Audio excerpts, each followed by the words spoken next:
Skúsim, to sa myslím biblicky hovorí, že znamenia čias, že a tu že vlastne ak to krásne, svojím spôsobom to krásne včera cvaklo, že vlastne to aj dokumentuje, že kto sme, čo sme a kde sme a čo tu vlastne stvárame.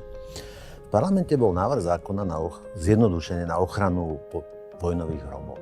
Vlastne to bola agenda Smeráčika alebo Hlasačika, ja už neviem, či je Hlasu, či Smeru, chce kandidovať za primátora pána Šimka.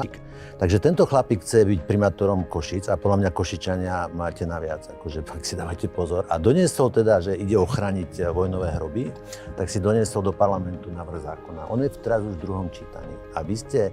Dobre, a ja hovorím, že to bolo, že ako sa tam dostal. A dobre, keď sa tam už dostal, tak podľa mňa taký návrh zákona, ktorý hovorí o vojnových hroboch, by mal mať nejakú pietu, by to mal mať nejakú fazónu, nejaký rešpekt by z toho mali. A viete, aj sme z toho nespravili nejaký potulný cirkus. Ale čo oni urobili? Presne to s neho spravili.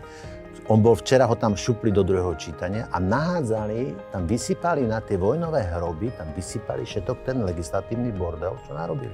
A zakopali tam mŕtvolu. Viete, že čo je podvedomie silné, že rozprávaš jazykom gengu, že ja si pamätám tú tlačovku, kde Robert Fico povedal, že máme legislatívnu mŕtvolu.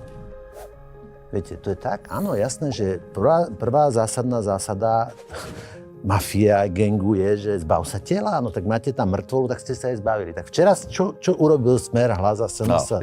Do hrobov, do vojnových hrobov vysypal všetok svoj bordel a zakopal tam svoju mŕtvolu. Vy ste tie hroby nie že zneúctili, vy ste nie že na nich tancovali, vy ste ich omočili a ešte jedno by som slovo vedel použiť, ale nepoužijem. Čo ste s ním, že aké je to hrozne perfidné, aké je to absolútne nechutné, že ste proste, tak ste to mali cez niečo iné tam napchať. Ja rozumiem tomu, že ste potrebovali ste cúli, lebo peniažky, nejdu vám dať peniažky, no tak zrazu, že ani ten zákon netreba. Šutaj Eštok si dupol nožičkou, že teda ho tam buzerujú, tak teda mi to zrušte a všetci sme tam šaleli v decembri v parlamente a zrazu ani zákon netreba, vám treba peniaze. Ale prečo ste to napchali do hrobov? Rozumiete, že aké je to hrozne neúctivé? Aké je to neúctivé voči tým ľuďom? Ja sa chcem ospravedlniť za to, čo včera stváral parlament. Že proste do problematiky Myslím si, že pán Gašpar ochrany sa by som chcel reagovať. vojnových hrobov ste toto napchali.